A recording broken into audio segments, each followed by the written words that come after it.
छत्तीसगढ़ में बीते 11 दिनों से एक यात्रा गांव-गांव में निकल रही है। इस यात्रा की हालांकि बहुत ज़्यादा चर्चा नहीं हो रही है। अभी हाल में ही राहुल गांधी की जो भारत जोड़ो यात्रा संपन्न हुई, उसकी चर्चा तो खूब हुई, लेकिन यह यात्रा कई मायने में बेहद अलग है। इस यात्रा में 500 से ज़्यादा संत जो देश भर से आए हुए हैं, वो बीती 18 फरवरी से जिन स्थानों पे गए और वो जिस तरह की बातों को प्रस्तुत कर रहे हैं, उसे आपको जानना समझना बेहद जरूरी है, क्योंकि बेहद संवेदनशील विषयों को रखा जा रहा है। संत अपनी यात्रा के दौरान उन मुद्दों को उठा रहे हैं जिन पर चर्चा कम होती थी। देश भर के कोने कोने से आए संत जन अब समाज के उस वर्ग के तरफ जा रहे हैं जहां आमतौर पर यह माना जाता था कि संत ऐसे जगह नहीं जाते। वे सुदूर अंचलों के आदिवासी इलाकों में दलित, शोषित, उपेक्षित लोगों के यहाँ जा रहे हैं, जिन्हें आमतौर पर समाज में उपेक्षित समझा जाता है। भाषा, वर्ग, प्रांत से ऊपर उठकर राजनीतिक भावना से अलग संतों की ये यात्रा बेहद अहम है। आज कुछ अखबारों ने संतों की इन्हीं यात्रा को फ्रंट पेज में प्रकाशित किया, जैसे कि आप अपने स्क्रीन पर देख पा रहे हैं। अब मैं उन मुद्दों पर आ रहा हूँ जिसे लेकर यह यात्रा बेहद अहम हो जाती है। इन 8 बिंदुओं पर आप गौर करें, एक एक शब्दों पर गौर करें, तो आपको यकीन हो जाएगा कि यह यात्रा अब तक की सबसे अनूठी यात्रा क्यों है। जैसा कि आप अपनी स्क्रीन पर देख पा रहे हैं, ये 8 मुद्दे आपको नजर आ रहे होंगे।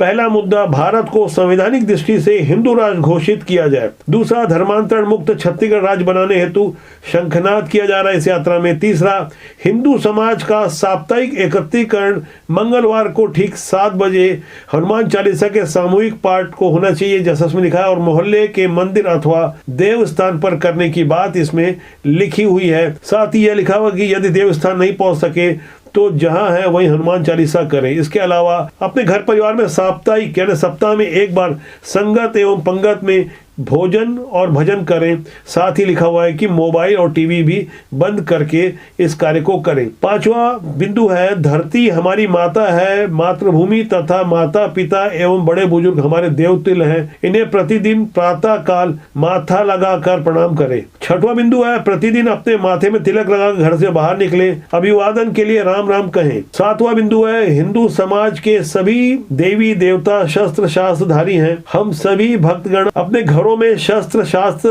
रखवाने की व्यवस्था करें। 8वां बिंदु है, देश विरोधी, हिंदू विरोधी, धर्मांतरण कार्य में लिप्त, लव भूमि, लव जिहाद, गौ तस्कर ऐसे व्यक्ति एवं संस्था को पहचान कर इनका संपूर्ण रूप से बहिष्कार करने का, शंखनाद करने का संकल्प लें। विनीत के स्थान पर जो नाम दिए गए, अखिल भारतीय संत समिति, सकल सनातन हिंदू समाज एवं विश्व हिंदू परिषद छत्तीसगढ़। जैसा कि आप इन सारे बिंदुओं को समझ पा रहे थे, तो आपको स्पष्ट हो गया होगा कि जो बातें सकुचाते हुए कही जाती थी, अब खुलकर ये बातें सार्वजनिक रूप से छत्तीसगढ़ के गांव-गांव में लोगों तक संतों के माध्यम से पहुंचाई जा रही है। यह यात्रा 18 फरवरी से निकली है और 19 मार्च को एक बड़ी धर्मसभा होने वाली है रायपुर में।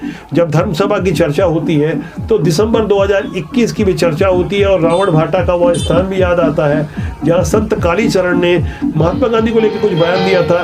तब भी धर्मसभा थी और अभी भी धर्मसभा होने वाली है। इसलिए जाहिर तौर पर खासकर राजनीतिक पंडितों का ध्यान इस यात्रा पर लगा हुआ है, क्योंकि 2023 में छत्तीसगढ़ में विधानसभा चुनाव है। ऐसे माहौल में जब ये यात्रा निकल रही है, वहाँ की कुछ झलकियां आप देखिए और आप आनंद लीजिए किस तरह से संत आम लोगों के बीच जा रहे हैं, अपनी बात रख पा रहे हैं और लोगों को यह समझाने की कोशिश कर रहे हैं। देश और समाज को बचाने के लिए, अपराध मुक्त करने के लिए धर्म कितना सशक्त माध्यम हो सकता है।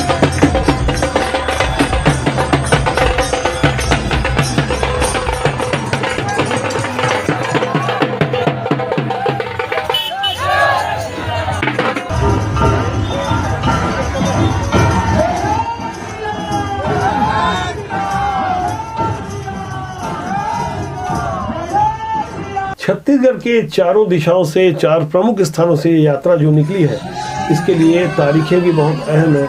18 फरवरी से निकली हुई ये यात्रा 17 मार्च को रायपुर में समाप्त होगी। 18 मार्च को सभी संत पिछली बस्तियों में जाकर भोजन करेंगे और 19 मार्च को एक बड़ी धर्मसभा होनी जा रही है। इस संत पदयात्रा का पूरा नाम है हिंदू स्वाभिमान जागरण संत पदयात्रा। ये यात्रा जिन 4 दिशाओं से निकल रही है उनमें है माँ महामाया यात्रा जो रामानंदगंज से शुरू हुई है। इसके बाद दूसरी यात्रा माँ चंद्रहसनी यात्रा जो सगोरा आश्रम जशपुर से शुरू हुई है। तीसरी यात्रा है माँ दंतेश्वरी दंतेश्वरी यात्रा जो दंतेवाड़ा से और चौथी यात्रा जो है मां बमलेश्वरी यात्रा जो मोहला से शुरू हुई है। छत्तीसगढ़ का ऐसा कोई कोना नहीं होगा, कोई जिला नहीं होगा जहां से यात्रा नहीं निकल रही है। हर जिले से प्रमुख स्थानों से यात्रा निकल रही है, खासकर ऐसे स्थानों से जहां पर आज तक संत नहीं जाते थे। 700 किलोमीटर से लंबी ये यात्रा जब निकल रही तो इस बारे में जब पहली प्रेस कॉन्फ्रेंस ली गई, विश्व हिंदू परिषद के प्रदेश कार्यकारी अध्यक्ष राधेश्याम वर्मा ने जब जानकारी दी तो फौरन कांग्रेस की ओर से प्रतिक्रिया भी आ गई थी।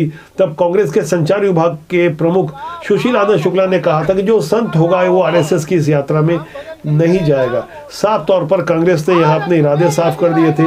इस यात्रा के क्या कोई राजनीतिक मायने है, क्या इससे कोई सामाजिक दशा दिशा तय होने वाली है, इस पर राजनीतिक पंडितों का अपना चिंतन मनन हो सकता है। लेकिन संत जिस तरह से घर घर जाकर खासकर एक छोटे आकार का रामचरितमानस बांट रहे हैं, तुलसी की माला बांट रहे हैं, लॉकेट दे रहे हैं, यहाँ से संदेश एकदम साफ है। रामचरितमानस अमूमन आमतौर पर इससे पहले नहीं बांटी जाती थी, लेकिन छोटी आकार की जो रामचरितमानस दी जा रही है उसे इस शर्त में समझा जा सकता है कि जिस तरह से खासकर यूपी में रामचरितमानस को लेकर जो राजनीति हुई और जो अपमानजनक भाषा का इस्तेमाल किया गया और देश का एक वर्ग जो कि खुद को हिंदू कहता है लेकिन रामचरितमानस में लिखी हुई बातों को गलत ढंग से प्रस्तुत कर समाज में जो वैमनस्यता फैलाने की कोशिश कर रहा है, उसके विरुद्ध संतों का यह अभिनव अभियान है, एक शानदार पहल है। इसका हमें स्वागत करना चाहिए। संत यहाँ जोड़ने का काम कर रहे हैं, ऐसे उपेक्षित लोगों के यहाँ जा रहे हैं, ऐसे वंचितों के यहाँ जा रहे हैं जिनको यह समझाया जाता था कि संत तो सिर्फ समाज के उच्च वर्ग और संपन्न लोगों से मिलते हैं। ये मिथक तोड़ने का एक बहुत बड़ा प्रयास है। यहाँ देश भर के जाने माने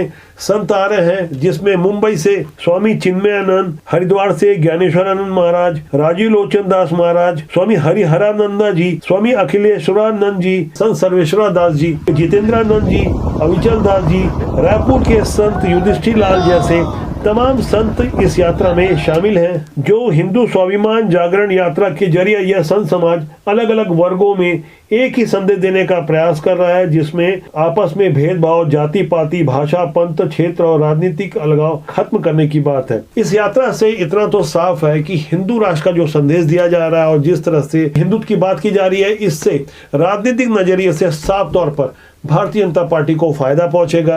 यही कारण है कि कांग्रेस ने इस यात्रा से खुद को अलग करते हुए इस यात्रा के अर्थ को भी समझाने की कोशिश की कि यह यात्रा राष्ट्रीय स्वयंसेवक संघ के द्वारा निकाली जा रही है, क्योंकि विहिप संघ का ही एक अनुषंगिक संगठन है। राजनीतिक दल और राजनीतिक व्यक्तियों की अपनी विचारधारा हो सकती है, लेकिन मानवता से बड़ा कुछ भी नहीं, समाज में इंसानियत से बढ़कर कुछ भी नहीं। धर्म भी यही सिखाता है। यदि आपने सनातन का अध्ययन किया हो तब वहाँ राजनीतिक दल इस तरह की बयानबाजी नहीं करते, क्योंकि गीता में साफ तौर पर कर्म की प्रधानता दी हुई है। ऐसी तमाम बातों को संत समझाने की कोशिश कर रहे हैं, लेकिन वो कहा जाता है ना, राजनीति में राजनीति जो न कराए वो कम है। राजनीति की सूचिता के साथ समाज और धर्म के लिए राष्ट्रबोध सदैव अग्रसर रहता है। इसलिए हम चाहेंगे कि आप राष्ट्रबोध के साथ बने रहें। सब्सक्राइब करना न भूलें और इस अहम विषय पर आपकी क्या राय है कमेंट सेक्शन में जाके अपनी राय जरूर दें।